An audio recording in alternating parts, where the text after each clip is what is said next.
As they say in hockey, let's do that hockey.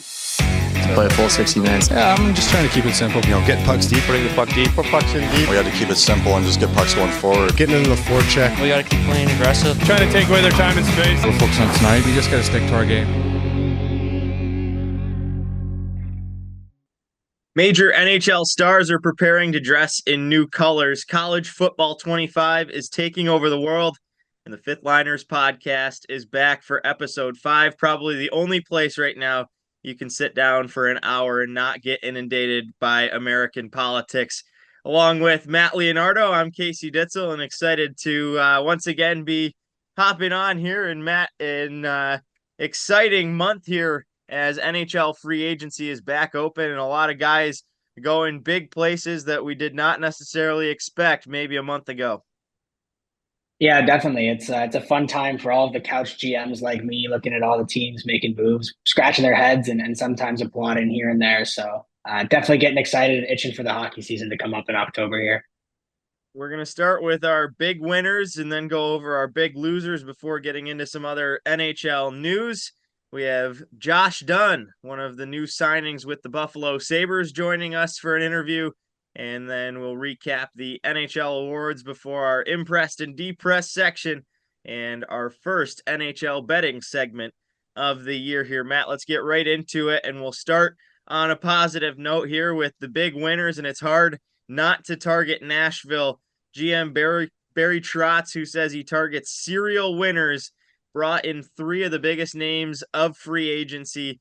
And I think we'll start with Steven Stamkos, the former captain of the Tampa Bay Lightning.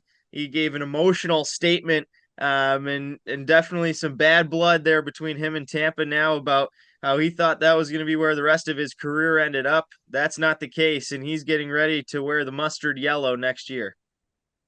Yeah, definitely exciting. It's going to be really interesting to see Stamkos in Nashville yellow. I saw a picture on Twitter of him wearing it already, and it kind of just threw me off.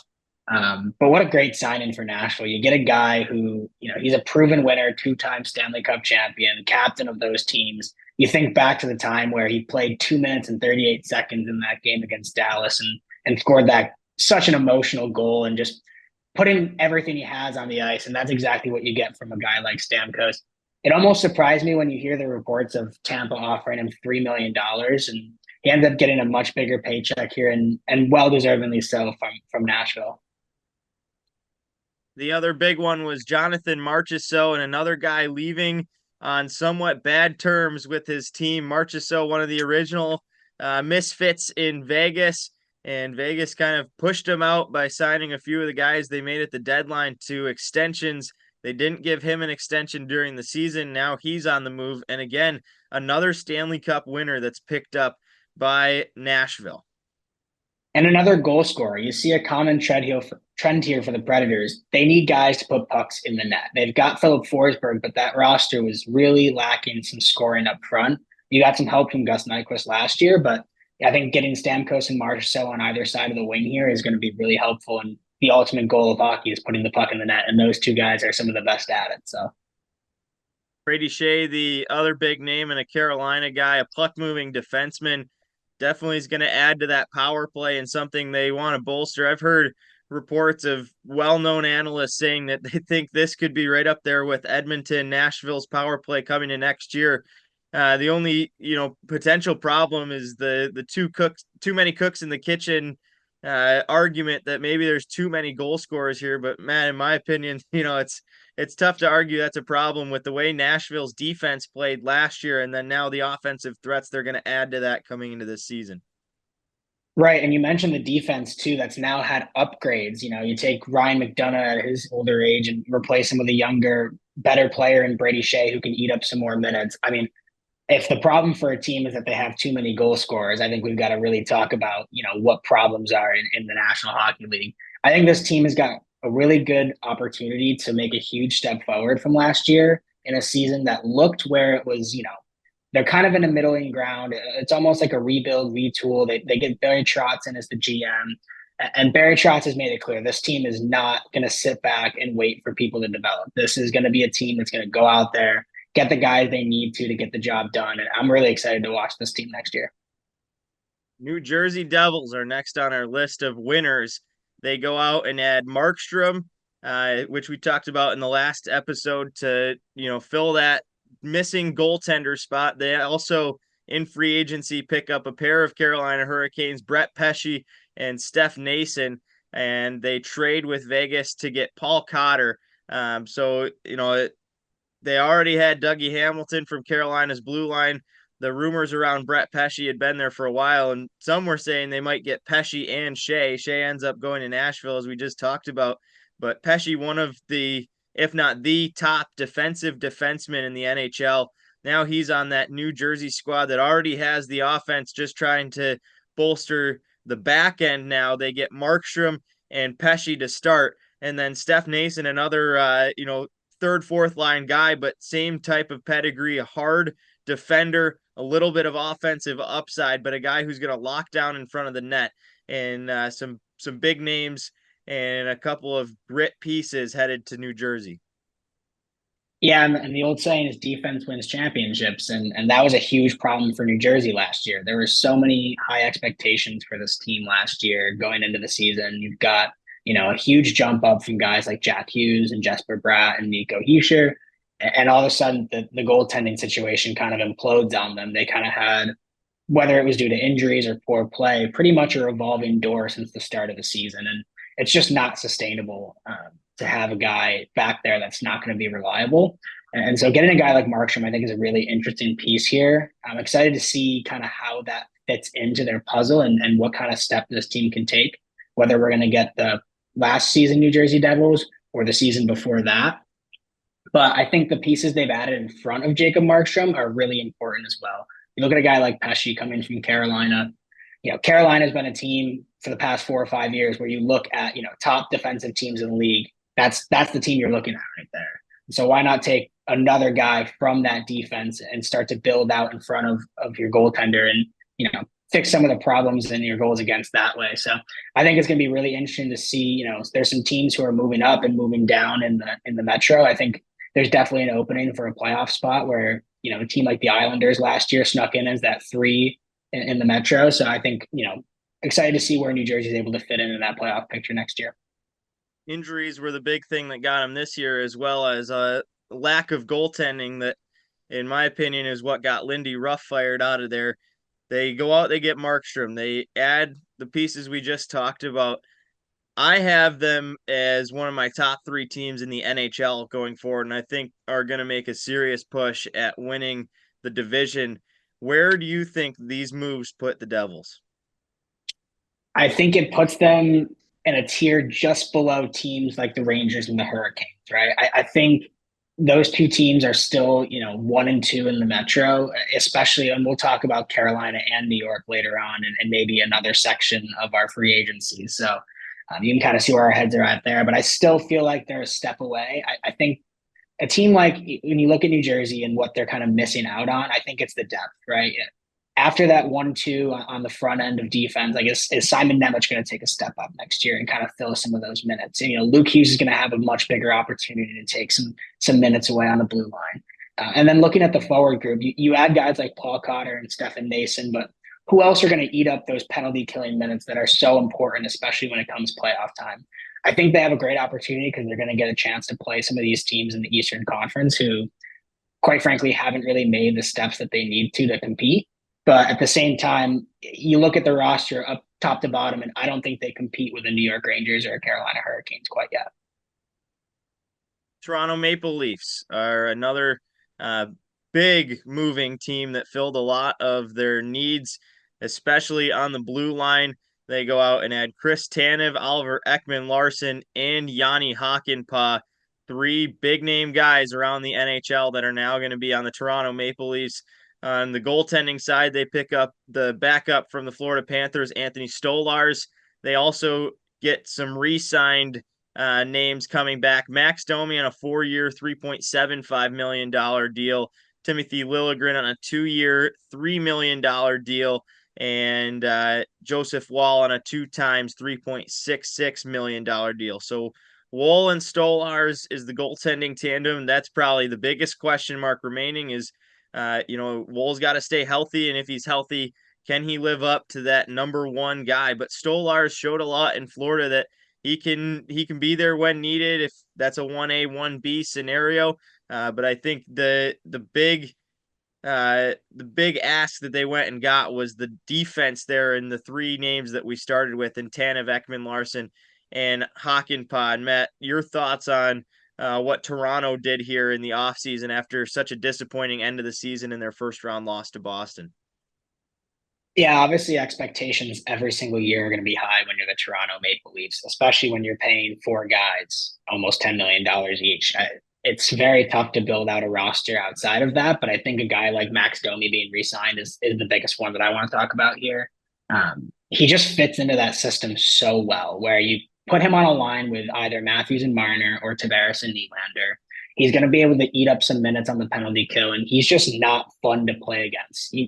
I'm upset that they weren't able to bring back Bertuzzi as well, because he's a very similar guy, but I think a guy like Matthew Knight is going to have to step up and kind of fill that top six situation. I kind of think back to the days when I was watching Sharks games and they'd have, Thornton and Pavelski skating up on that first line, and they were, just kind of had a revolving door over on the left wing. But it worked, right? You get two playmakers and you get somebody who's got the speed and the size to keep up with them, and you're able to kind of form a top six when you're paying some guys a lot of money here. In terms of the back end, I still think there's going to be some issues with who they signed. Chris Tanev's an older guy. Yanni Hakanpää has, a lingering injury. And if you look at Ekman Larsson, he was very sheltered last year in Florida. And I think it's going to be interesting to see what he can replicate in Toronto and what they ask of him. I don't think he's a skater anymore that can play 21, 22 minutes a night. But I think if you put him on your second power play and you give him 15, 16, maybe 17 minutes a night, I think he can get some value out of his age. So I think Toronto put themselves in a situation where with the money they had, this is kind of all they could do. But it seems like they're going to run it back with the core. And if it doesn't work again, it's one of those things where I think things might be blowing up pretty quickly in Toronto next year. As you mentioned, the core stays together for now. All the talks around potential movement with Mitch Marner as of July 20th, when this is going to drop, have not happened, and they're going forward. But the big question now is, with the group they have that hasn't been able to crack past really the first round, they got to the second round one time, and all the expectations of the Stanley Cup coming to Toronto, are these moves enough for them to make a big difference? They got to go 3 more rounds to get the cup from their best performance so far with this group. Yeah, and it's really tough to win a Stanley Cup if you didn't know that already. It's, going through 4 rounds, especially in the Eastern Conference the past 5 years, where you've got, teams like Tampa and Boston and Florida all in the Atlantic there. But I think they're putting themselves in a situation to get to the spot they need to be, right? The last couple of years, they've been over 100 points, and they've put themselves in a situation where they have a roster ready to go into the playoffs. And I think if they have some guys step up that are in their pool, specifically, I look at a guy like Fraser Minton, who got a little bit of NHL time last year and really looks good in that time. I think he's got to step up and play, 13, 14 minutes a night on that third line at this point, with kind of the depth pieces that they lost in free agency. So I think they're putting themselves in the same spot they put themselves the last 4 or 5 years. And when you get to the playoffs, it's just a matter of, can your guys get it done? It's been a big question for guys like Mitch Marner not showing up in the playoffs and Austin Matthews not being that 70-goal guy in the playoffs. But I think they're doing all they can, and GM Brendan Shanahan is doing everything that he can do. So we'll see if this is finally the year for Toronto. My potential number one here is the Edmonton Oilers for big movers. And most of it was on re-signs. They had a long list of impending UFAs, and they got probably the biggest names on that list done. Cal Pickard is back on a 2-year, $2 million to back up Stuart Skinner. And that's, back to episode 1 on the goaltender argument of not overpaying for your goalie tandems. Pickard and Stuart Skinner come in right around $4 million total, which is, under half of some teams' goalie number ones. They also get all of the grit pieces done. My 3 favorite from the playoffs were the line of Brown, Janmark, and Henrique, the core of your penalty kill. Brown on a 1 year, 1 million. Janmark 3 years times 4.5 million, and Henrique 2 years times 3 million. They also bring back Corey Perry 1 year times 1.4, and bringing back Corey Perry just about guarantees an appearance in the Stanley Cup final. But man, a lot of big re-signs there, and that's not even counting the names that they added. Yeah, and then we talk about some of the names that they added here. A couple of scoring wingers on either side, and Victor Arvidsson on the right side, and Jeff Skinner on the left side. But let's talk about Matt Savoy.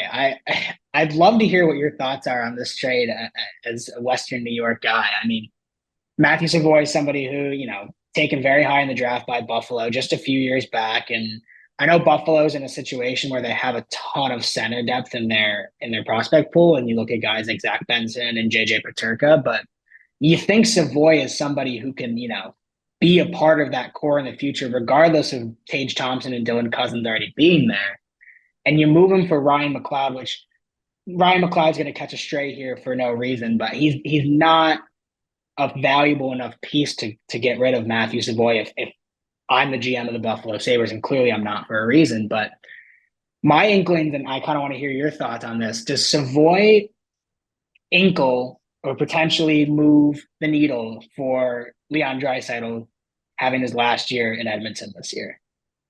I honestly never thought about that, and that's a topic we're going to talk about here as well, because the talks with the agent, we're getting pretty close to the end of August. That's a month and a handful of days away here, and Draisaitl's agent said it's either going to happen by the end of August or it's not happening at all, and that seems to be where it's headed. I thought going into this year that was a for sure deal, that Draisaitl and McDavid are going to play out their careers there. But, I just finished listening to Mark Messier on Spit and Chicklets, and all dynasties come to an end at some point. This would really be cup or bust if they get to the start of this year and Draisaitl's announced he's not coming back. For him and Connor McDavid to try to get one, I have them on top of my Stanley Cup list right now. I think Edmonton's going to be absolutely dominant this year. But Savoy is an exceptional pickup. McLeod's a great player too, but for where Buffalo is, after losing Skinner, that honestly was the biggest head scratcher for me of the entire offseason, was the Skinner buyout. And I completely understand that he didn't, impress at all this year. He didn't live up to the expectation, but you have 3 years left on that contract at $9 million a year, which is a heavy hit. But now it turns into 6 years paying out $4.5 million. And, that's not an easy cap hit. That's a solid third liner that they're paying for Jeff Skinner to play on Edmonton at $3 million. And I think that is the top pickup of the entire offseason, was Jeff Skinner to Edmonton at $3 million. They also get Savoy. So basically for Buffalo, they traded out Skinner with half of his salary, actually 2/3 of his salary retained for Edmonton, and then they trade Savoy and they get back McLeod. And there's a reason Buffalo is going to be on top of the list that we're going to be talking about at the end. But for me, it was really Jeff Skinner was the big name that Edmonton got. Yeah, I'm excited to see him and where Victor Arvidsson play in this lineup, because if you put those kind of goal scorers on a line with McDavid or Draisaitl, it'll be really interesting to see what kind of numbers they're able to put up and where they're able to play in. But I agree with you. I think Edmonton is in such a good position right now where if not even just the talent they currently have, right? This doesn't feel like a cup or bust roster. You got now Matthew Savoy, but you've also got guys like Raphael Lavoie. You've got Dylan Holloway, who stepped up in the playoffs and made some top 6 minutes here. Philip Broberg, who ended up playing himself into the Stanley Cup final lineup. And you expect guys like that to continue to take steps up. And let's not forget, you got Connor McDavid. So I think this team is really set up for a really solid season, especially if they can, not start off as one of the worst teams in the league like they did last year. You talked about Tyler Bertuzzi and not re-signing with Toronto. That's because he's headed to Chicago. Another one on my list of big winners. And it feels like the Blackhawks now, after 2 years at the bottom of the barrel might not be too far away. Last year, it felt like they had an AHL team, a lot of old veterans, but no star power other than Connor Bedard, nothing around him. Now they go out, they get Bertuzzi, they sign Teuvo Teravainen, Alec Martinez, Craig Smith, Laurent Brossoit. Then they get Pat Maroon as a fourth line leadership, veteran presence there. TJ Brody comes over, and they also signed the number 2 overall pick, Artem Levshinov, to lock up the blue line, another young guy to go right along with Connor Bedard, as those two guys are going to get brought up together. But all those names listed off now, Matt, how far away do you think this team is, or is it still longer than I'm making it out to be? I think you're a little higher on the team than I am. I think a lot of these veteran signings are guys who you're probably going to see moved by the end of the year. It's tough for me to see a team that looked as bad as Chicago last year. And, the biggest name they really added, you can argue either way, is Tyler Bertuzzi or Teuvo Teravainen, right? Those aren't going to move the needle as a star player. You still need to get somebody around Connor Bedard who's, a perennial goal scorer, or somebody who's an unbelievable playmaker. Like, every great team that we've seen has 2 or 3 guys who can go out there and change the game. And I still feel like the Blackhawks are at one player who can change the game. I think the team's obviously going to be better. I'll be curious to see who they play with Bedard. I still think Taylor Hall is the right option there, just based on his ability to skate and make plays.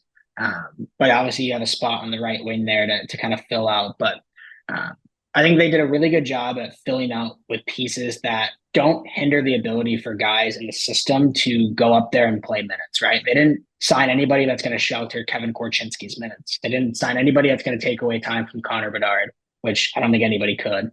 And they're still going to have an opportunity to bring in Levshinov. And if he's not ready, he'll go play in the AHL. And if he is ready, he's got an opportunity to play as a second right stick behind Seth Jones. So I think this team is, still a couple years away, but I think they utilize their cap in a really good spot. And they brought in guys who, if you look down the line in 3 or 4 years, are going to be huge difference makers in the middle six. If you look at a guy like, 3 years older, Teuvo Teravainen, and 3 years older, Tyler Bertuzzi, those are guys who you're going to talk about the same way you talk about like the Hagelin, Bonino, Kessel line back in 2016 for the Bengals. The Washington Capitals were big movers, but not through the traditional way of unrestricted free agency. Some very clever trades by the Washington management, and another team that went from being pretty much off everybody's board for next year and a team that was in major regression, maybe a rebuild, to now a team being talked about again as a playoff contender. Again, before the last episode, the trade for Pierre-Luc Dubois, and also during the draft, Logan Thompson, who will be the goaltender. They traded away Darcy Kemper earlier in the draft before acquiring Thompson. That was for PL Dubois. And then on July 1st, a blockbuster trade as they acquired Jacob Chikrin from Ottawa, another really strong offensive threat on the blue line, and another guy on the power play that's going to help out Ovechkin, who, all year felt that he didn't have much help there. They also go out and get Matt Roy and Brandon Duhaime, Matt. And, another team I'm high on here. I think the Capitals are going to be right there as a wild card 1, a 3 seed in the division. Do you think this is a set of moves that gets them back in the groove of being serious contenders? I don't know if serious contenders is the right word, but I think there's a huge area between teams maybe 8 and 20 that there's a lot of fluctuation. And I think they can be on the higher side of that group for sure, in that tier 2 where, if they go with the right run in the playoffs, anything's possible. The big question for this team last year is, what direction do they go, right? They've got so many aging players. You have Nicholas Backstrom, who's got some injury concerns and kind of really isn't been a consistent guy in the lineup. Ovechkin's getting towards the wrong side of 40. TJ Oshie's another older guy on the wing. And, they sneak into the playoffs and people are like, well, is this really the right direction this team should go? And they decided that, again, we're not rebuilding. This is not a rebuilding team. They added pieces on defense that I really like. I think Matt Roy is a really underrated signing. I think playing him behind John Carlson's almost one of the perfect 1-2 punches there, where you've got a guy like John Carlson who's going to run your power play and really drive the offense. And you've got a stay-at-home guy like Matt Roy who's able to really play a great two-way game. Love the Jacob Chikrin trade. You put him on top of Rasmus Sandin, and that's a top four that's very formidable. And then the big question was who plays center, right? Dylan Strome as a 1C was really not the answer. I think if they give Pierre-Luc Dubois an opportunity, his underlying metrics are pretty good in sheltered minutes from the Kings last year. But I'm excited to see what happens if he's given the opportunity to play 20, 21 minutes. This is a former number 3 overall pick, and I'm always going to be high on guys who get drafted high. They get drafted high for a reason. Scouts aren't, complete dumbasses in a sense. So I think PLD is a really interesting piece there. I think, getting rid of Darcy Kemper is interesting, but you bring in Logan Thompson now. So you kind of got a 1A, 1B here. I'm interested to see what happens with Charlie Lindgren between the pipes, but I'm definitely excited for this Capitals team. Maybe not as high as some other people, but it's anybody's game in that seeds 5 through 8 in the Atlantic or in the Eastern Conference, and I there's no reason the Capitals can't be one of those teams if they stay healthy. Some honorable mentions before we ruin the hopes of some diehard fan bases on our big losers. Honorable winners: San Jose, a team that's still got a ways to go, but obviously Macklin Celebrini is a revolutionary piece, and also signing Will Smith.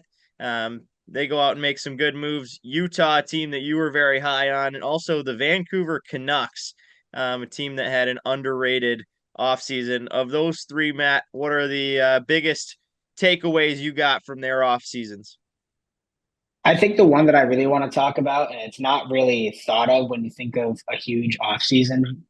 Speaking on Vancouver, you look at guys that they lost, and they had an opportunity to pay some of those guys, like Elias Lindholm and Nikita Zadorov, and they kind of outplayed themselves into the salary range that made sense for the Canucks roster. And instead of panicking and just re-signing those guys to massive extensions, they went out and replaced them with formidable players that are on cheaper deals and make more sense for the roster. And the one that I really love is Jake DeBrusk. I think giving him an opportunity to play in the top 6, he's a guy who there was always trade rumors in Boston, and it wasn't because he didn't like Boston. I saw an interview with him the other day, and he was kind of just talking about how it just didn't make sense for his career. And I think Vancouver makes a ton of sense for his career. You look at a guy like Brock Besser on the wing in Vancouver and what he's been able to do with Elias Pettersson. I think there's a spot in that top 6 for Jake DeBrusk to really thrive. And at a 7 by 5.5, I believe it is, that's incredible value where you're saving $2 million from what you got from Elias Lindholm, and you're moving that over to a guy like Jake DeBrusk, where he plays a position that makes more sense when you've got JT Miller and Elias Pettersson up the middle already. So for me, Vancouver did a really good job at staying pat and not panicking when some of their guys left in free agency. On to the big losers, the Buffalo Sabers, number 1 on our list. They add James Reimer. They trade for McLeod, as we talk about. They trade for Beck Malenstein from the Washington Capitals, and in doing that, lose out on Hudson, who's going to be a very strong defenseman that the Capitals drafted with that pick. Their losses, they lose Savoy. They buy out Jeff Skinner. And, in my opinion, this team could have made some big moves, needed to make some big moves where they continue to miss the playoffs, the longest drought in professional sports right now. And Matt, do you think Buffalo got any better through their offseason? Even further than that, where do you see the long-term plan of this team with an aging core? And they're still one of the youngest teams, but Tage Thompson and Alex Tuck and the top weapons on that team are getting older. They have a great group of young guys in Krebs, Peterka, and all those draft picks coming below them. But when are we going to see Buffalo break through? Do you think that this year they got any better to make a push towards that? It feels like Buffalo for the last 4 years have really tried to rely on their young talent. And obviously the younger they are, the less it works. But, after 4 years of guys like Owen Power and Rasmus Dahlin and Tage Thompson and Dylan Cousins all getting opportunities to play big time minutes, I think they're still putting themselves in a situation where they're not quite there yet. You look at some of the teams that, rely on some young talent and some formidable contracts and are kind of just adding pieces to get over the hump. They didn't really do that in any way. I know we talked a lot about the Jeff Skinner buyout. I did want to play the devil's advocate and kind of explain it on the other side of it. $4.5 million over 6 years. Every year the cap goes up, that $4.5 million is going to be a less percent of their salary cap. So the question is, why? Why do you get rid of the $9 million the next 3 years if you're not going to go out and make impactful signings with that money? If you're going to utilize your cap and you're going to buy out a guy like Skinner, you're saving yourself $4.5 million for the next 3 years. Like you said, that's a formidable third liner. If you sign right, that could be a scoring winner on your second line for a team like Buffalo, who, let's be quite frank, like they're not in a spot where, roster positions are like at a prime here. Like somebody could definitely go in there on a $4 million contract and score 20, 25 goals on that second line. So interesting to see what they do with the salary cap over the next 3 years. But if they have no intentions of using that money, then I think it was kind of a waste to, put yourself in cap hell for the next 6 years. Colorado Avalanche, a team in big time trouble. At one point on July 1st, Frank Saravelli reported the Avs had $300K of remaining cap space with only 11 forwards, 5 defensemen, and 2 goalies signed. And that would be assuming that Gabe Landeskog and Val Nichushkin return. We talked about it in episode 1, all of the question marks around those two big names. Nichushkin, I would assume, is going to come back. Maybe we see a Kuznetsov-style deal where they get him on waivers and send him to the KHL. But for now, they have to own that cap, because if he decides to come back, Colorado owns his contract, and that's a $6.5 million deal. Gabe Landeskog upwards of $8.5 million on long-term IR right now. So unless he decides to retire, that's a number you got to wait on whether or not he comes back. And he said he plans on being back in the lineup, even though it's an injury that makes that very unlikely. They re-signed Jonathan Drouin, which I think was a great re-signing, a guy who worked out there well this year on his first year of a 1-year try-it deal. They also get Joel Kiviranta back. Both those guys, again, on 1-year deals. They also sign Calvin DeHaan on the defensive side. He's on a league minimum deal, but no cap to work with unless they figure out something to do with those two guys, whether it's a retirement or the Nichushkin situation. They can't do anything until he's out of the program, but whenever that comes, which is at least in November, until then, Matt, what can the Colorado Avalanche even do? They're going to have to look internally, and they're going to have to get really good coaching. I think the Avalanche have been a team that has been really fortunate to have a really good system in place and rely on their top talent to kind of carry the team in the last year or two. You look at, you got Nathan McKinnon, you've got Mikko Rantanen, you've got Cale Makar. You're not going to be a bad hockey team with those guys whatsoever. But I think they're still in a spot where it's really difficult for them to put themselves in a contending position without moving something at this point. And I'm not quite sure exactly what that answer is. I'm interested to see what Joe Sakic is able to pull out of his hat, but I'm a little nervous for the Avalanche in terms of their serious contention, but this is going to be a playoff team any year that they have those top 3 guys on their roster. I feel the same way. I've got them right up there in my top 8 in my power rankings, and because of that reason, I don't think with Nathan McKinnon and Mikko Rantanen on your top line that are going to be guaranteeing you almost 3 goals a night that you miss out on playoffs, but they're going to have to figure something out. Fortunately, the Nichushkin situation will be resolved well ahead of the trade deadline. So if that's the way they have to go about it, it might be moves later on in trades to try to get prepared for the playoffs and just try to hold on for their lives until then. A team that did not do anything to put themselves on our losers list, the New York Rangers, and The New York Football Giants may have handed over the name. July 1st, it was the New York Rangers being the New York Sleeping Giants. No moves on July 1. The core stays the same, though, after a President's Trophy season.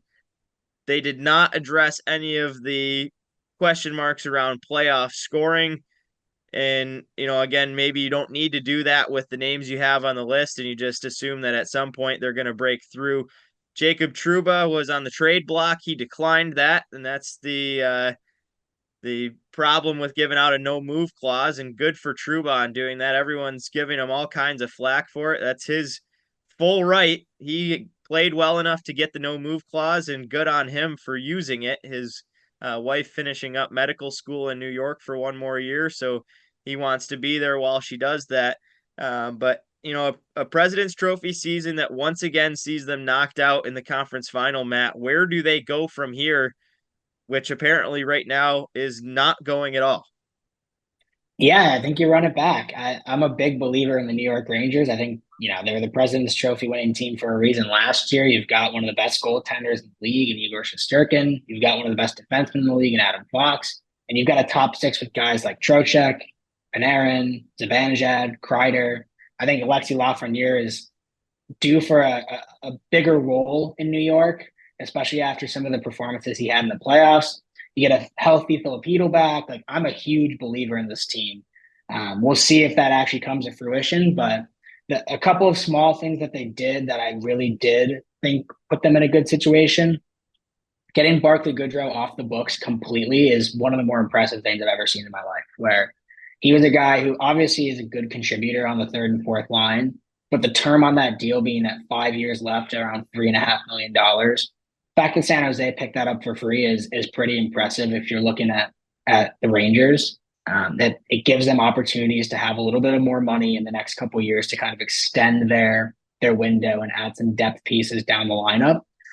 And this team isn't a team that's completely belittled of their prospects as well. So if they have an opportunity to get a couple $1 million here and there and make some moves and move somebody like a Matthew Robertson or a Brendan Hoffman, I think this is going to be an interesting team to potentially see, run it back next year and kind of go on that deep playoff run like they did last year.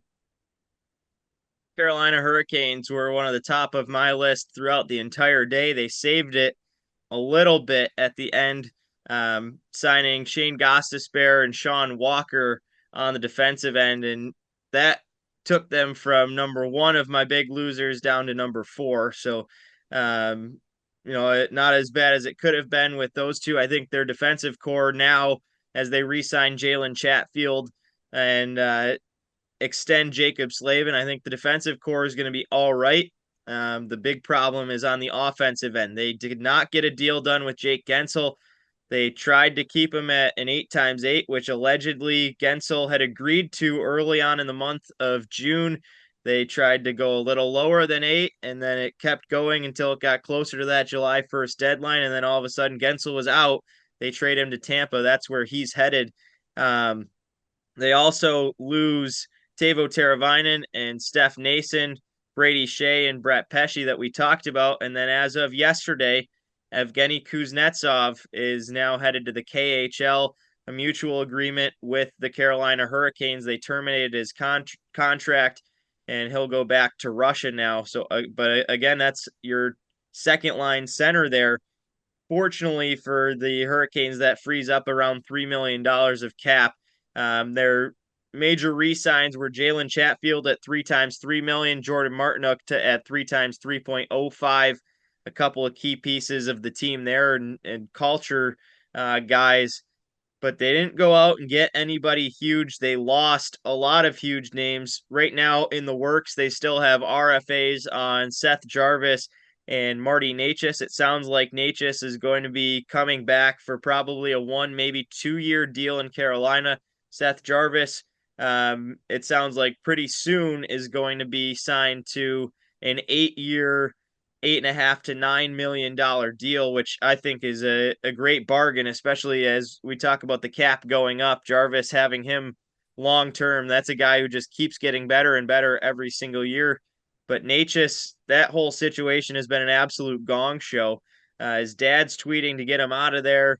He never, it hasn't signed. It's apparently going to arbitration. Some reports say they think it'll get done before that, but on a short-term deal. They're not going to keep him around too long. And Carolina is, they every year it comes down to the fact that they can't get offense in the playoffs. They went all in at the deadline to get Gensel. They don't keep him around. They lose out on Gensel essentially as they trade him to Tampa, and they lose all the other big names that were just mentioned. Where does the offense go from here? It'll be interesting to see. I think the Jake Gensel trade at in the midseason was, almost a blessing, but also kind of puts you in a situation where he fit in so well that it put Carolina in a situation where I don't think they were prepared to have him as a long-term option. When you go and get a rental piece like that, and I know Jake Gensel's a younger rental piece, but usually you don't have that, 3, 4, 5 year plan as somebody who's going to be making $8 million can just be thrown in like that. So the fact that he fit in so well and played in such a great opportunity there, it kind of put Carolina in a tough spot where, okay, if he's in, somebody's got to be out. And I think, honestly, it probably would have come down to him or Jarvis if Jarvis is going to be making that kind of money. And I think it makes sense for them to keep Jarvis around as opposed to Gensel. But your guess is as good as mine as where they're going to score. I think, we talked about Nashville earlier, and they got a lot of guys who put the puck in the net. Who on Carolina, and you can answer this, there might be a few guys, but, towards the top of the lineup, but who in that middle six is going to put the puck in the net? I think it's going to be a real issue for Carolina. I would love to bet the under on all 82 games next year for the Hurricanes, given the fact that they're always going to have a good system defense and good goaltending. But there's going to be a lot of 2-1, 3-1, 1-0 games that hopefully Carolina can squeak out. But every 1-goal game is going to be really difficult in the National Hockey League. And, it's one puck bounce away from being a sub 500 team versus a contender. So I'm interested to see where they kind of get some of their scoring pieces later on down the line, because I think with the roster they have now, they need at least one more. That's the thing that I think is the bright point out of this offseason is the re-signing of Rod Brind'Amour for 5 more years after it was up in the air on whether or not they were going to get it done, and potentially he would be moving on. Fortunately, he stays, and as long as he's there, I think they'll still be a playoff team. Even looking back to 2018, his first year as the head coach, that they got in with not a list of star-studded names on that roster.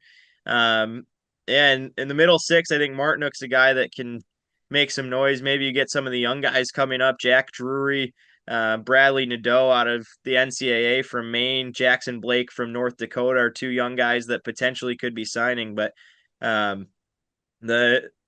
for Carolina, I think this is a year where they're looking forward to the following already. They potentially have upwards of $25 to $29 million of cap space, with some guys coming off the books. Jesper Foss is on long-term injury right now.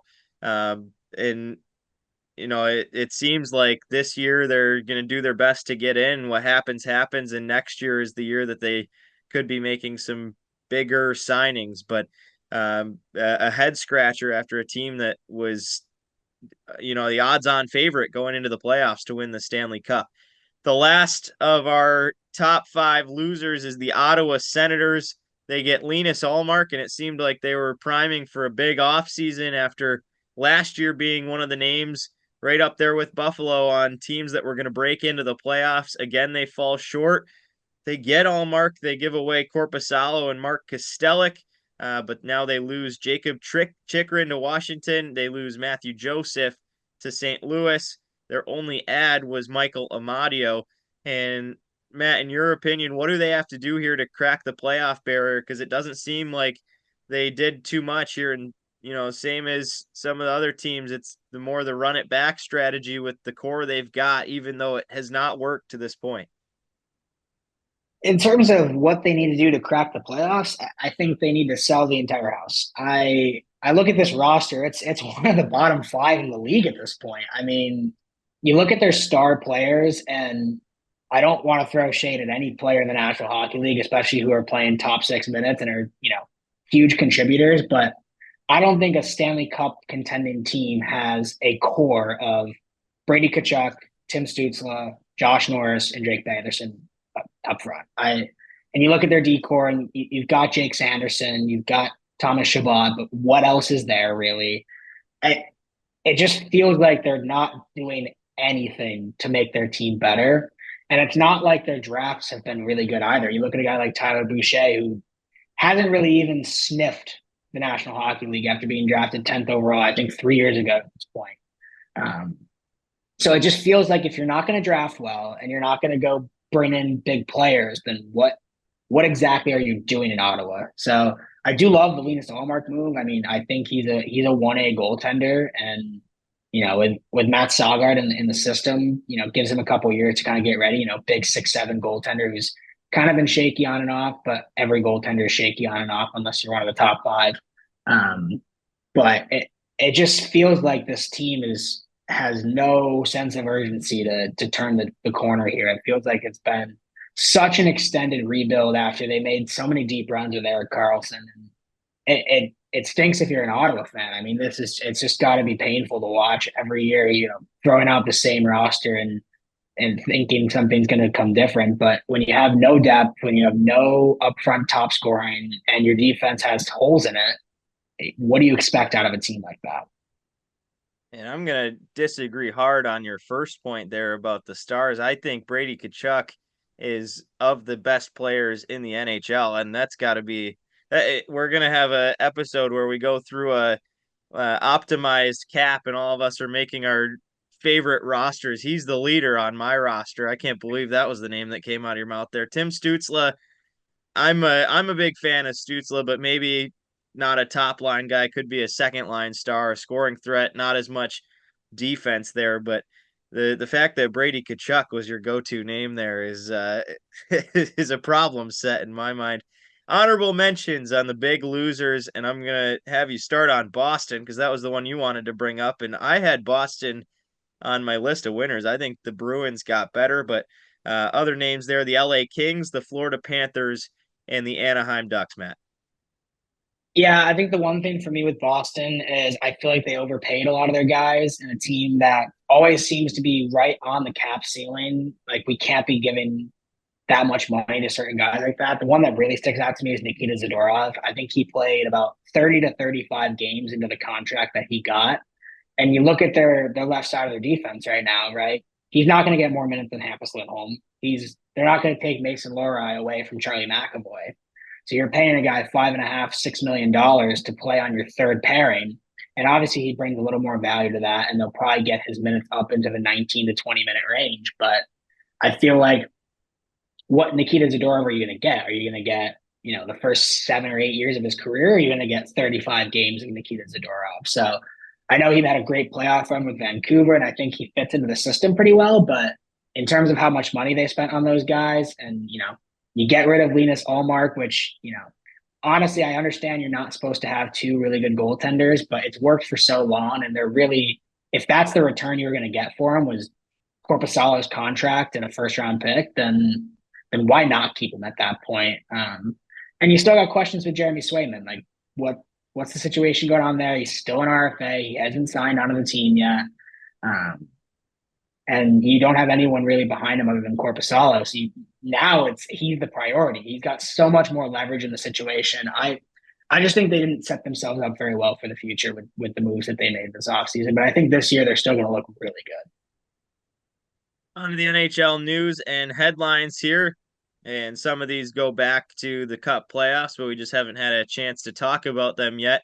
The first being the salary cap increase. And we've noted on it throughout a couple of the teams we talked about, but the salary cap finally on the way up after it's been stagnant for a few years. The league has now paid off all their debts from COVID, and time to pay guys more here. Next season, the salary cap goes up to $88 million. This year, it was $87.7 million, so not a huge increase there. But the following season, in 2025-6, it will extend to $92 million, so up about 4.5 from where it's at now. Potentially, there's rumors that it could get up to 100 within the next 5 years or so, and that would be big time for some of the teams that are stuck in some long-term contracts looking towards the 5-6 year range from now on some of those long-term deals we just heard from. Yeah, I think it gives GMs a lot more opportunities to take some risks with some length in terms of deals. Every year that the salary goes up, it takes off a percentage of the overall cap that a player's at. And you start to think about some of the deals that were signed 2 or 3 years ago that are going to be, towards the back end of that. I think of a guy like Quinn Hughes, who's under 8 million for the next 5 or 6 years. If the salary cap's at 105 million in the next 5 years, and Quinn Hughes is only taking up 7.8 of that, Vancouver puts himself in an awesome situation there. I think of the same with the St. Louis Blues, who signed Robert Thomas and Jordan Kyrou to massive 8-year deals a couple years back. So I think it's really just lets GMs take more chances and swing for the fences in free agency, which for the average fan is a lot of fun to watch, where guys end up moving and how much money some of these players can end up getting. But it's great for the league, it's great for the players, it's great for the fans. So hopefully it can continue to move up. Cap friendly is now Capitals friendly. You and I have had to transition our movements to Puckpedia and Armchair GM for some of our salary cap information, but one of the greatest dynasties and couch GM best friends is gone. It's so sad.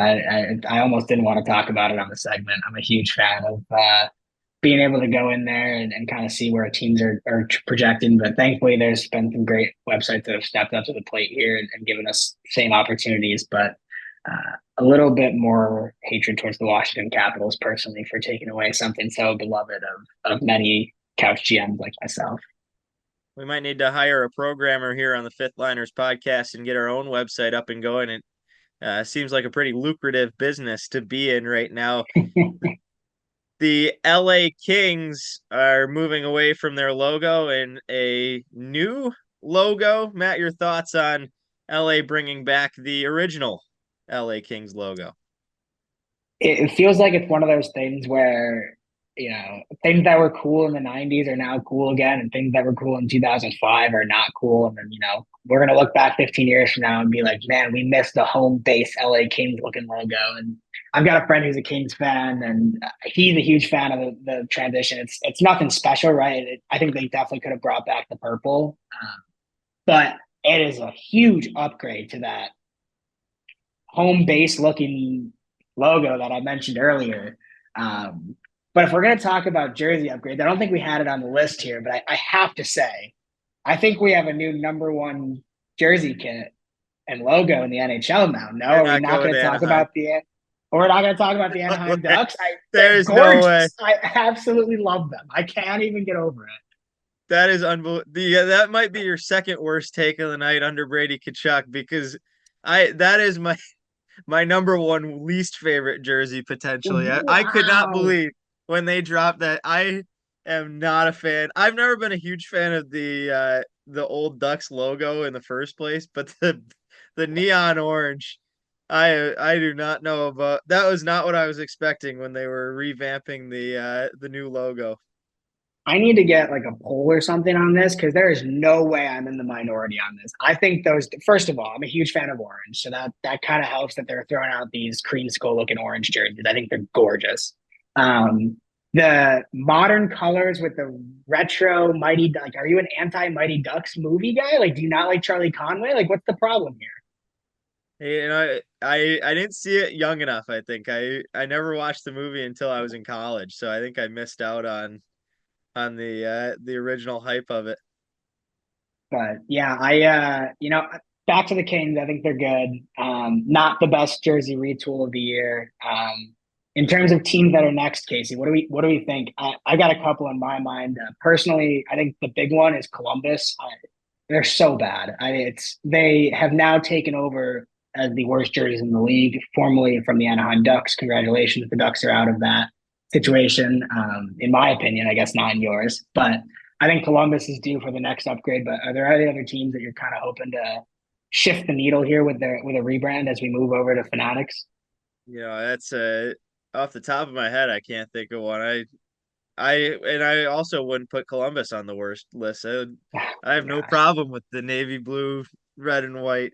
I want everyone to look. So if you're on YouTube, he's got the Josh Dunne Columbus Blue Jackets jersey behind him. And I want you to look at that piping. And Josh Dunne was a great interview. We talked to him earlier this week, and you'll get to hear that soon. But I mean, any sort of piping that looks like that from the 2000s, like the Kings had it as well, the Capitals have it, like the Blues had it for a little bit.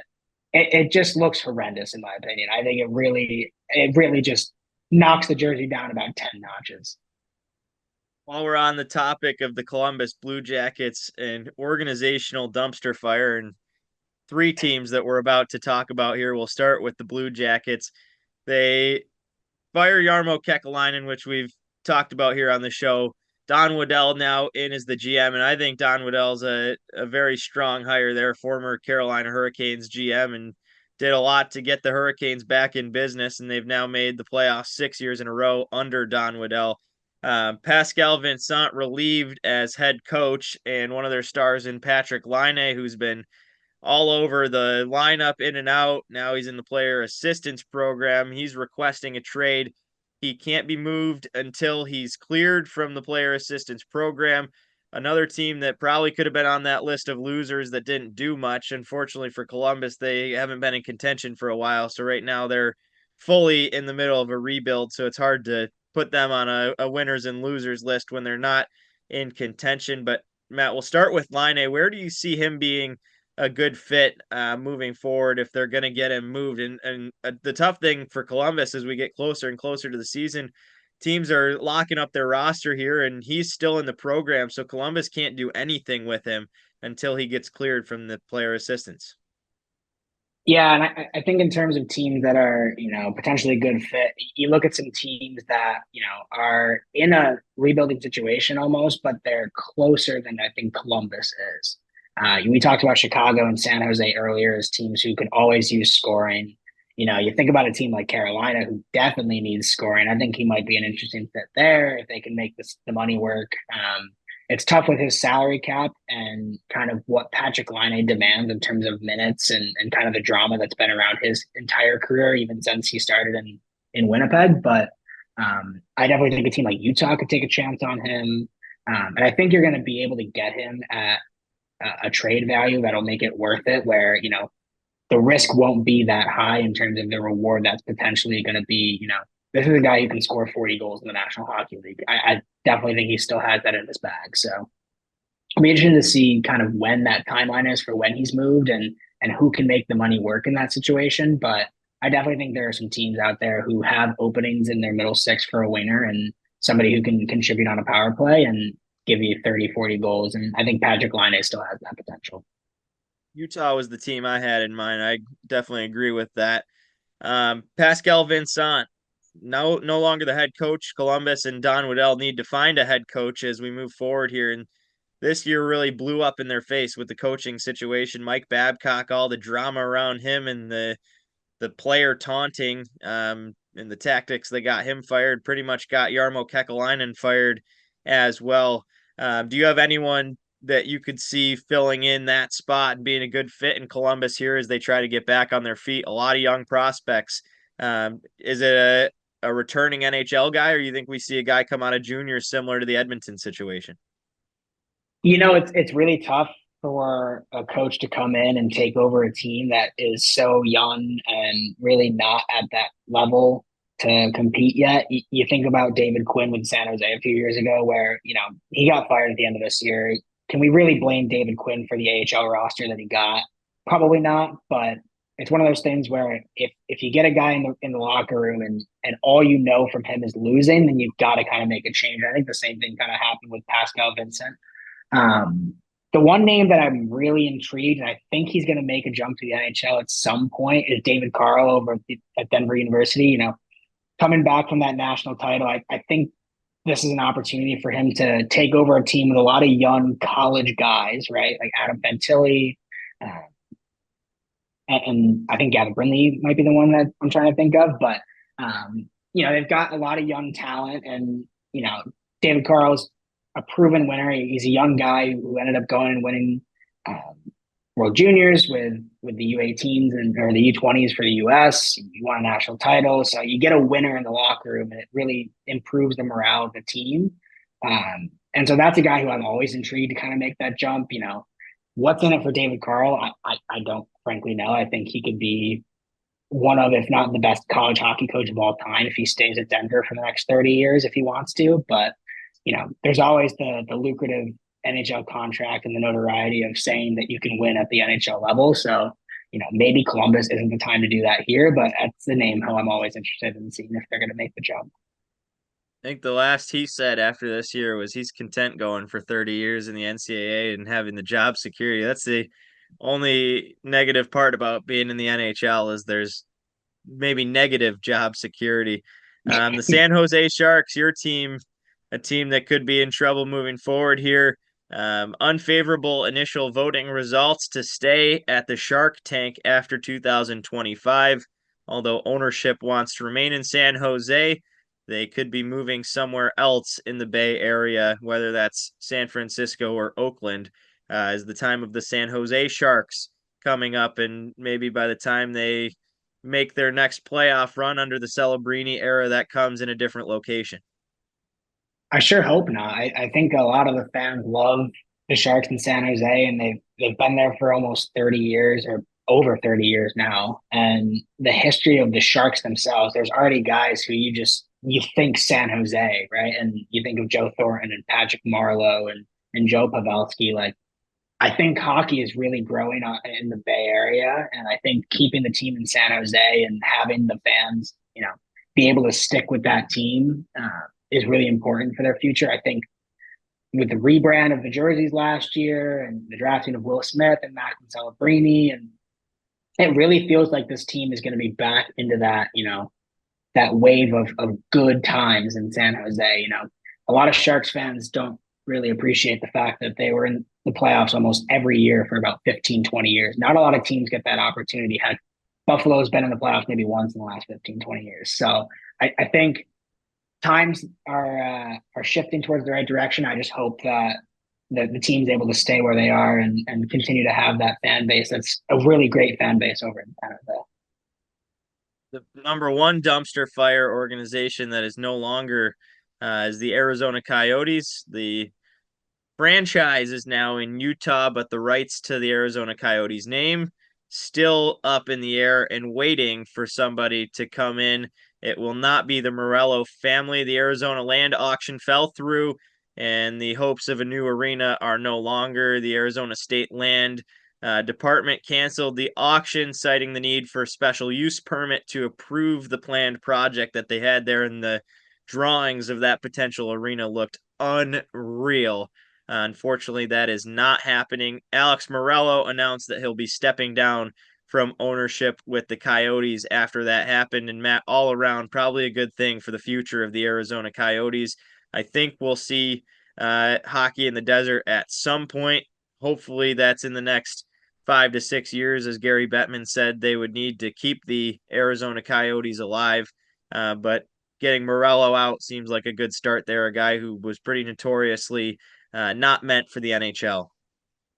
Yeah, and it's unfortunate with how everything fell through towards the end here and having the franchise being moved to Utah. But I think hockey in the desert, with Arizona State having a huge program coming up, and you got guys like Matthew Nyes and Austin Matthews being from Arizona, I think hockey's growing in the Southwest of the United States rapidly at this point. And to have your team pulled from you is a step in the wrong direction for hockey down there. But I don't expect this team to, I don't expect hockey to be out of Arizona for very long. I think somebody's going to come in, and I know Gary Bettman has a lot of intentions to expand outside of 32, potentially 36. So if they're really going to try and get 4 new teams in the NHL, I'd be very shocked if one of them isn't in Arizona.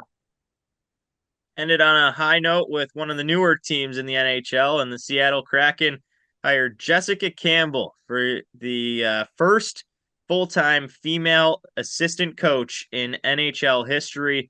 She has made it to back-to-back Calder Cup finals with Coachella Valley and the Firebirds, and she gets brought up with the new head coach, Dan Bylsma, and a huge congratulations to Jessica Campbell, a well-deserved coaching career so far that's going to continue on the biggest stage. Absolutely. And with the PWHL, making huge strides in their first year, growing the game of women's hockey is amazing, and seeing all the opportunities that women are getting in professional hockey is unbelievable. And this is, a well-deserved coaching hire, and, excited to see how that one works out and where Seattle goes from here. We'll be back after we take a quick break. Next up is Josh Dunne, and then Matt and I will close off the episode taking a look back at the NHL Award winners and some more of who impressed us and depressed us. Stay tuned here on the Fifth Liners Hockey Podcast.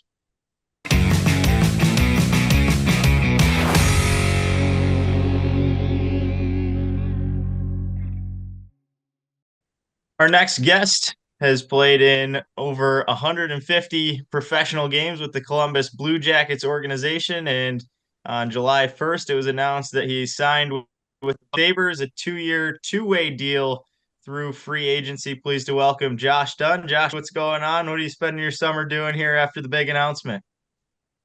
Well, thank you for the introduction. But right now, I'm at my girlfriend's farm. But man, 150 games is starting to make me sound old here pretty soon. So, I'm just hanging out in the summer right now. Pretty relaxing times for me and just getting ready for the season. You're fresh off a pretty deep run in the Calder Cup playoffs with Cleveland reaching the conference finals in a Game 7 at that, where you guys were knocked out. Talk about the biggest lessons you learned from that, some of the experience you gained, and what the biggest takeaways were out of the run that you guys just came off. Yeah, so this was my first time actually ever playing in kind of a playoff series of the sorts, and made it to the third round. And throughout the playoffs, you started to learn more as we went, and you could see how much the margin of error compared to regular season just gets smaller and smaller and smaller, and every little detail is more important than it was in the regular season, and the intensity is higher, and the levels just raised just a little bit, but that difference separates you from winning and losing. So every game you play is close. And it's just about not getting too high or too low, really managing your emotions. I thought that was a big thing for myself and for my team, is when you get overtime goal, you're like, hey, we got another game. Just get ready to bank it and play again. Or they just scored a big goal. Got to stay calm. So I think for me, it was a lot of learning those little details throughout playoffs, but it was an incredible experience. And even to go down 3-0 in the conference final and come back to Game 7, losing overtime, kind of a heartbreaking way to lose, but the amount of experience I learned and the group I was able to play with, and it was an incredible opportunity for me, and felt a little short, but it was it was incredible. Nancy at Clarkson, you were the captain of the team as a junior before turning pro. Last year, you wore the A for Cleveland. What pieces of your career have developed you to take over leadership positions at every position or every team that you've reached so far? Yeah, I would probably say a lot of that has to do with the leaders I've been a part of and learned from. Example, like Nico Sturm and Devin Brasso. Each leader I've played with brings something different, where Nico was the hardest working guy, did everything the right way, never complained if he said something, he backed it up. And Brasso did an incredible job of bringing the group together and making us part of a team. So I just pick up things throughout my time. And I learned from a couple of my coaches as well. You have to be a leader in the best way you can be. Don't be anything that you're not. So if you're a vocal person, be vocal. If you're quiet, be quiet. If you're a happy person, be happy. So I think it's fine tuning it to who you are and how you can impact the team. And it was an incredible experience, both at Clarkson and this year, my first time being a assistant captain and pro, just to learn the different dynamics and to continue to try to improve and become a better leader each day for your team. What would you say was your biggest adjustment when going from the college to the professional level? On the ice, I didn't feel like it was anything crazy different. I felt, if anything, it was a little bit more honestly relaxed, because in college you only played 23 games or 40 games, so the games are so intense. And every game you're getting hit from left, right, and center, at least the conference we played in. And then in pro, it's more decision making. You're playing with some high end skill players. There's a lot more different kinds of players. So I think it's much more of a cerebral game, but I also think the execution is just higher. So the passes, no one misses the passes. The pucks hit the tape. The pucks get out of the zone. The pucks get in the zone. It's just very disciplined. And then off the ice, it's much different, because in college you're all in the same classes, part of the same team. You see each other 4 or 5 hours every single day, and then night times you see each other as well. Where in pro, guys have families, guys are in different parts of their life, so you don't necessarily see everyone as much outside. So it's about making time. So it's about trying to find ways to get the team together, I think, which is a lot of the good teams I've been a part of in pro have done that. And I would just say the dynamic is like, again, there's a lot of older guys, younger guys. So it's finding a way to get them together. Where in college, it's easy because you have to be together. Definitely makes sense. You talked about some of your time off the ice here. Take me through the day of the life of an AHL player on game day, and maybe a little bit of the differences between your time with the AHL and maybe the NHL. Yeah, so the biggest difference in the AHL and NHL pregame is just how well you get treated, honestly. Because in the NHL, you're taking the charters, you're getting the nice hotels, own room. In AHL, you're taking the bus most places, got a roommate on the road.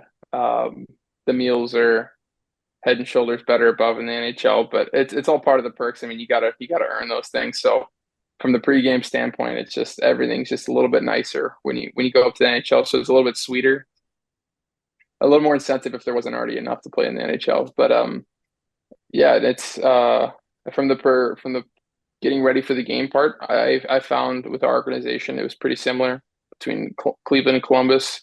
They did a lot of communication early in the season, so it was very consistent if you got called up on how your pregame routine would go, which is very good for players. So you didn't have to go into something that was completely different. So it's the same kind of meeting times. Meetings were about the same, and it was the same idea of things. So it really made it easy for players to go up and not have to think about too much. And did you have any like superstitions before games that you kind of stayed consistent, or are you pretty standard on your process? Honestly, I'm pretty standard in my process, and I'm pretty easygoing as it goes. So if something comes up and there's a bump in the plan, I've learned a lot to just ride with the wave a little bit. So things happen for me, and I'm pretty, like I said, I'm pretty chill. So I have no major superstitions before the game. I just like just to get myself in a good spot where I'm excited to go. It's 2021. You've been with the Blue Jackets in Columbus, and Columbus is a place that has deep family roots for you. Both your sisters play with the Ohio State Buckeyes. You made your NHL debut for the Blue Jackets right after turning pro. Your whole family was in the stands. Bring us back to that moment and what Columbus has meant to you throughout your early career so far, now that you're moving on.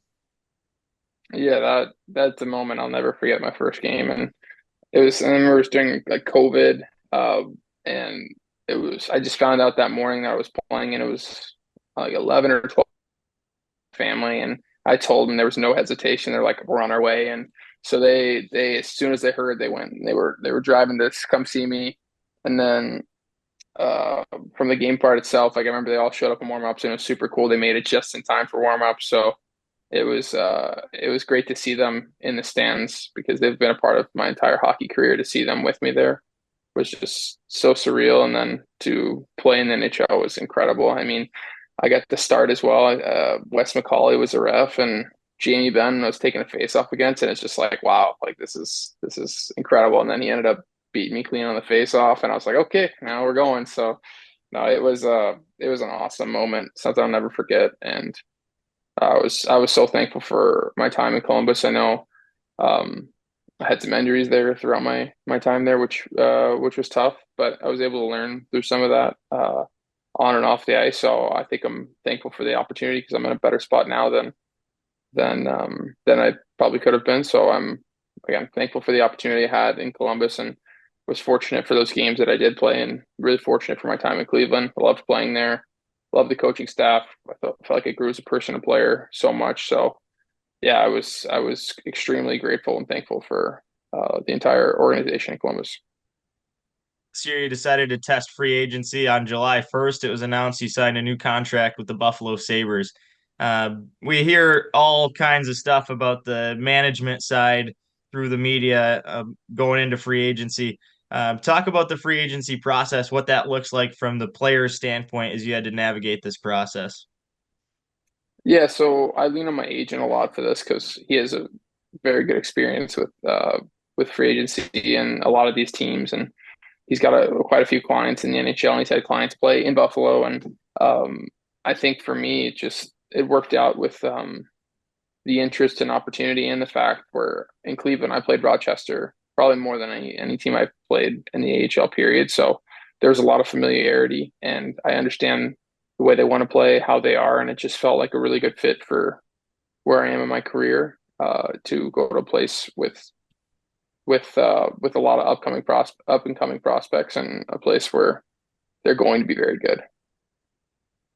Stood out to you most about the Buffalo organization that helped make that decision outside of, playing against them quite a bit? I think it was just the interest. That was a big part for me. Like they were the first team in on me. They're most interested from day one throughout the entire process.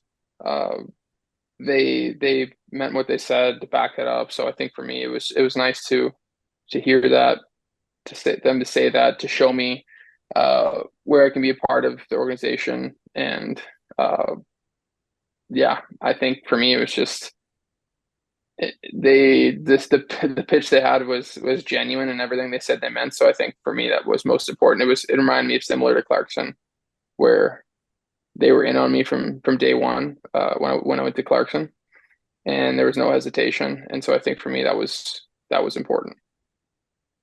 Looking forward, what are some expectations you have for your new team, and also some goals that you're looking to accomplish for yourself? Oh, that's tough. I don't know if I have any expectations right now. I just think for me, going into a new place where I don't know many people is just to get to know these people, get acclimated, and uh, I guess contribute however I can help in the organization, and just continue to improve as a player. And for me, that's the two most important things: is to be a good teammate and get better. So for me, it's nothing too crazy right now. But as I get closer to camp, I might have some more specifics. But in general, I just want to get to know the guys, help however I can help, and become a better player along the way. Talking about your game currently, if you could take a single skill from a player in the league, whether it's past or present, what do you think you would want to add to your game currently?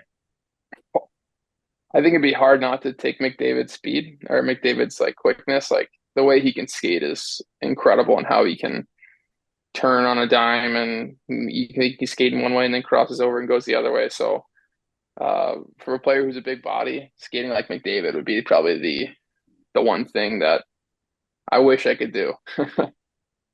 Yeah, I think you're not the only one on this call who would be wanting to skate like Yeah, McDavid for sure. I bet. What's one thing off the ice that fans should know about you? That's I'm I'm easygoing. I like to have a good time, get along with everyone. I come from a big family. Um, I love the communication aspect and getting to know people and being in social environments. So for me, it's just I'm happy go lucky, and always try to bring the mood up in the locker room, and with the fans. So yeah, I think that's something simple. I guess I'm just easygoing and like to have a good time. So Definitely, it makes it a lot easier to throw a letter on the front of your jersey for sure. What's one piece of advice you'd give to a young hockey player who's trying to navigate their way and make the league? I know there's a lot of different players right now trying to go through different avenues. It's not always just a standard process of getting drafted, going straight to the league, and you've kind of shown that. So what's one piece of advice you'd give to a player who's trying to navigate their way to the NHL? yeah, I think for me the most important thing, especially as a younger kid, is the working hard, but also the focusing hard with the habits. And everyone develops at different times, and I've seen it. I've played with guys who were the best at 12, who were the best at 16, that aren't playing anymore. And I've seen guys who weren't very good at that age, and now they're in the NHL full time, and they're incredible players. So I think you just have to keep working, and you have to outwork everyone. And I think the competitiveness is something that's helped me a lot. And I've seen the best players in the world, they're so competitive, that they just push themselves and they want to be the best. So I think the working hard and trying to be competitive to these other players, and believing it along the way, and understanding that just because you're not there at 15 doesn't mean you're not going to be there at 20, which means you're not going to be there at 25. So just to never give up with that. And I know it's a very cookie cutter answer, but it's true. I've seen it. It's to not give up, to be consistent, to work on those details, and to work really, really hard and try to out compete everybody. Josh, appreciate the time here. You said you're out on the farm with Ella. What's the rest of the summer got booked for you before you get back in action? Well, we're gonna head out to Connecticut. There's a trainer out there we're gonna go out with, and so we're gonna stay out there for a couple months, and then see some family out there, and it'll be pretty relaxing. Just going to the gym and uh, maybe some golf, maybe visit this New York City, couple things like that of the sort. But yeah, it'll be pretty nice for us, and just kind of hanging out and getting ready for the season. Got the chance to see you play with Cleveland and Rochester last year, and looking forward to a much shorter trip to see you more frequently coming up this year, and hopefully plenty of games dressed up with the big league team in Buffalo. Josh, thanks for the time. Appreciate you. Always a pleasure talking. Yeah, thanks for having me. I appreciate it.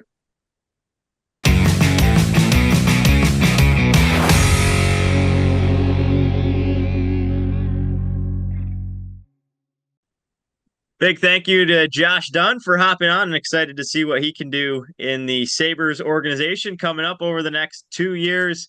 Time to close it off here in a couple more segments before we wrap it up. We'll start by recapping the NHL awards. A few of these have been out for a while. A couple of them were just announced at the end of last month. The awards that came out at the start of the playoffs: the Mark Messier Leadership Award given to Jacob Trouba, the Bill Masterton Memorial Award to Connor Ingram for the player who exemplifies qualities of perseverance, sportsmanship, and dedication to hockey, the Frank Selke, which is the best defensive forward, given to Alexander Barkov, the Jack Adams Coach of the Year to Rick Tocchet, the King Clancy Memorial to Anders Lee for the player who exemplifies qualities on and off the ice of a noteworthy humanitarian, and the Lady Byng for the player exhibited to have the best sportsmanship and gentlemanly conduct, given to Jacob Slavin of the Carolina Hurricanes. Matt, we'll each pick one here to note, the one that stands out to you the most. Yeah, I kind of want to talk about the season that the Vancouver Canucks just had with Rick Tocchet at the helm.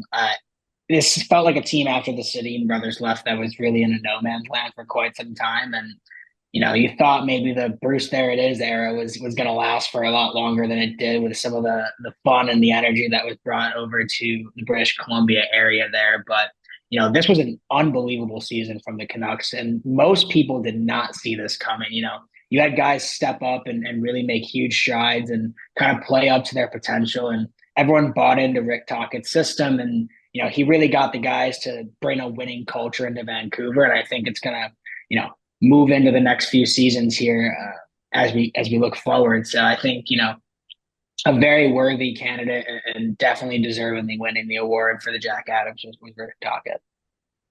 I'm going to take Jacob Trouba winning the Messier Leadership Award. And Trouba, a guy who's been polarized by the media specifically and a lot of Rangers fans, but given to the player that exemplifies great leadership qualities to his team on and off the ice during the regular season, and plays in a leading role in his community, growing the game of hockey. He does a lot of work off the ice with his wife, working with brain damage and charities around brain injuries, which in the hockey world is obviously such a big piece of CTE and concussions. But also the on the ice leadership is what stood out to me the most. And the guys in the room, even though the media blows him apart, have all said that they love Trouba as a leader. He was a great leader in the room for New York. And how about the fact that he played with a major chunk of his bone in his ankle missing for the last segment of the regular season and the entire playoffs. And obviously his play wasn't up to standard, which is the reason that everyone hates him so much right now in the Rangers fan base. But you got to throw a little bone, quite literally, to the guy and give him a little bit of pity. And unbelievable leadership there. That takes major guts to go out and do that. That's why his was the one that stood out to me. The other awards were announced at the NHL Award ceremony on June 27th, and we're just catching up to those. The GM of the Year award went to Dallas and Jim Nill. The Hart Trophy MVP award given to Nathan MacKinnon of the Colorado Avalanche. The Norris Memorial for all-around best defenseman to Quinn Hughes of Vancouver. The Ted Lindsay Award voted on by the Players Association for the most valuable player, given to Nikita Kucherov. And the Vezina for the goalie of the year is Connor Hellebuck in Winnipeg. Matt, you liked Connor Hellebuck out of that group. Yeah, you think about a guy who's just consistently been him for, 8 or 9 years now out in Winnipeg. And, that team kind of runs through their goaltending. And there's not a lot of guys that you can say have been so consistently good for such a long time as Connor Hellebuck. And it's one of those things where if you really thought about it, there's probably at least half, if not more, of the years over his career where you could probably say he was the best goaltender in the league for that year. But his stats backed it up this year, and that team really, outperformed some expectations that a lot of people had for them going into the season, and it all stemmed from the goaltending. I know there's always going to be talks about, playoff Connor Hellebuck, and I think this year was a little better than years in the past, but you're playing the Colorado Avalanche in the first round. It's not going to be easy to stop a lot of those shots, and especially when your defense has some holes in front of you. So I think overall, we got to remember that this is A, regular season award, and B, how dominant Connor Hellebuck was this year. Mine's going to be Nikita Kucherov, and the Hart MVP went to Nathan MacKinnon. That's the one voted on by the media, but the player, most valuable player by the NHL Players Association is Nikita Kucherov, and I think that's the one that really stands out because it's the players that vote on that MVP. Nikita Kucherov is the player's player, the most difficult guy to play against, and the guy that lit up the score sheet against a lot of the guys that were voting for him. For that reason, he is my favorite of the awards listed there. Time now for our impressed and depressed segment, and this time going over July 1st player signings. And Matt, you have a very long list that you're going to have to narrow down here, but I'll let you start. Players that impressed you and teams that signed them. Yeah, I could talk about this all day. I mean, a lot of teams went out there and grabbed players that are really going to be impactful players on great contracts. You look at guys like Jonathan Marchessault, Quentin Byfield's extension, I absolutely love. Jake DeBrusk deal was great. Brett Pesce, what an awesome deal for New Jersey. The one guy I want to talk about, though, is Nate Schmidt. He signed a 1-year, $800,000 prove-it deal for himself after he gets bought out by Winnipeg. So he's not going to be making only $800,000 next year, but that's all that's going to be on Florida's books. And you look at a similar role that Oliver Ekman-Larsson had last year for the Florida Panthers and how he was able to really contribute in some sheltered minutes and step up on a power play 2 situation early on in the year when they had some injuries. And I think Nate Schmidt has an opportunity to kind of do a very similar thing.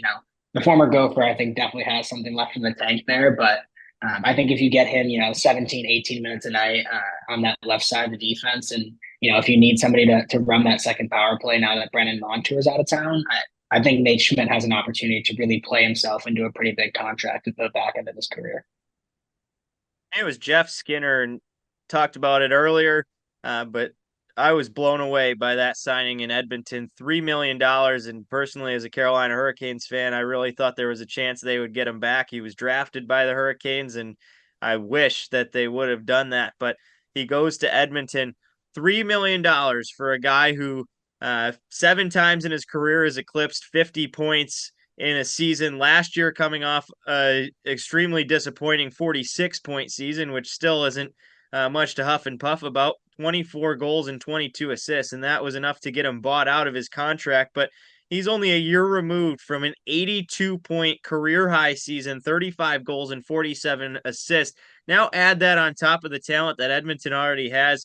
They've got the biggest weapon in the NHL. They've got Connor McDavid. They've also got Draisaitl. You could throw him on any of those top 2 lines with one of those guys and guarantee that you're going to get some better looks than anyone on the Buffalo Sabers was trying to give him. So Jeff Skinner, I think, is the piece that's going to put Edmonton over the top in the next segment that we're going to put out here. But switch it over now, Matt, to the depressed side of impressed and depressed, a signing that was the opposite of impressive to you.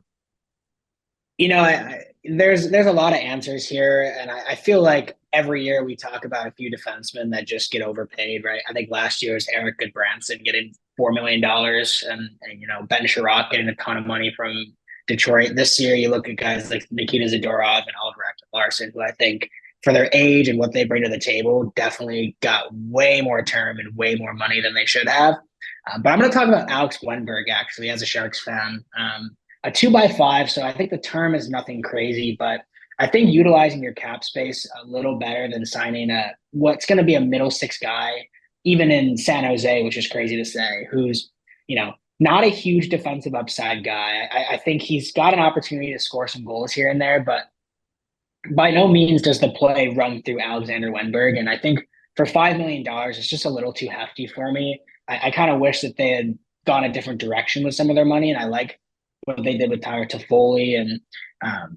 But you can throw kind of the Barclay Goodrow waiver claim as well in here. I think the Sharks obviously had some cap space to work with, but I think there are some opportunities where they could have done a little bit better with what they got.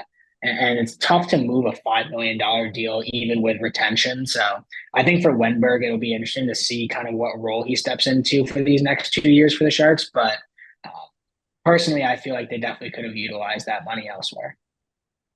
Mine is Brandon Montour, and a player I had in my fantasy season this year and the previous, a guy who I'm high on his play style. Seattle Kraken signed him at $7.5 million for the next 7 years. And here's the problem.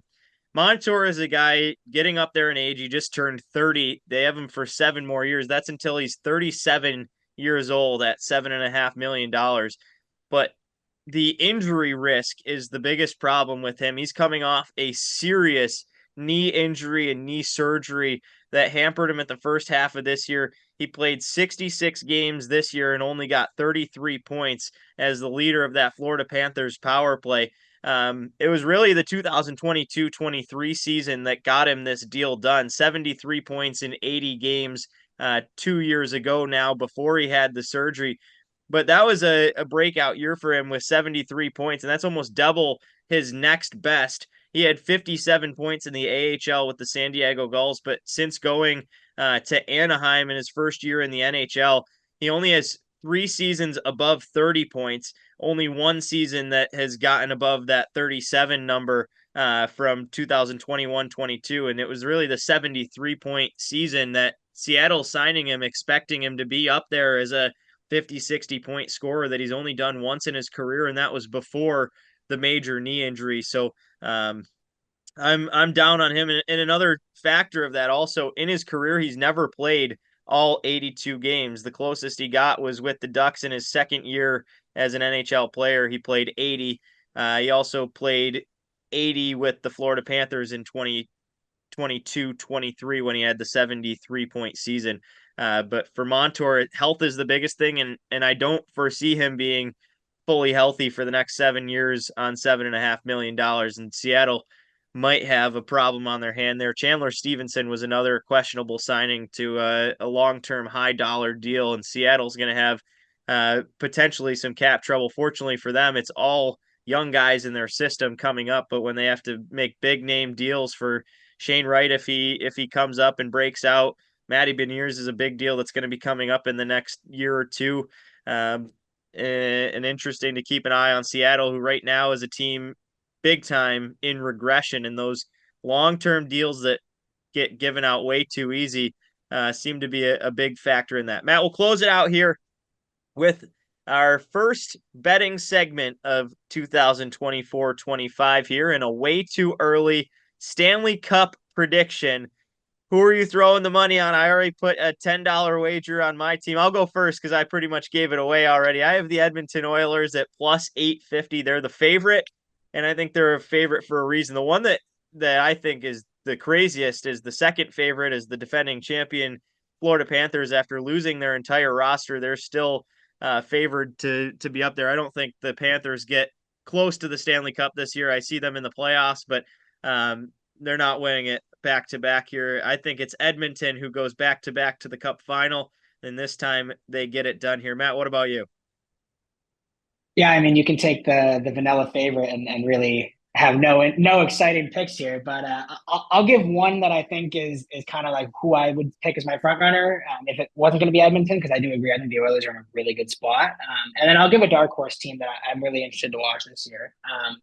First, let's talk about the Dallas Stars. I think they really did a great job at keeping their pieces together, and a lot of their players are going to be moving in the right direction.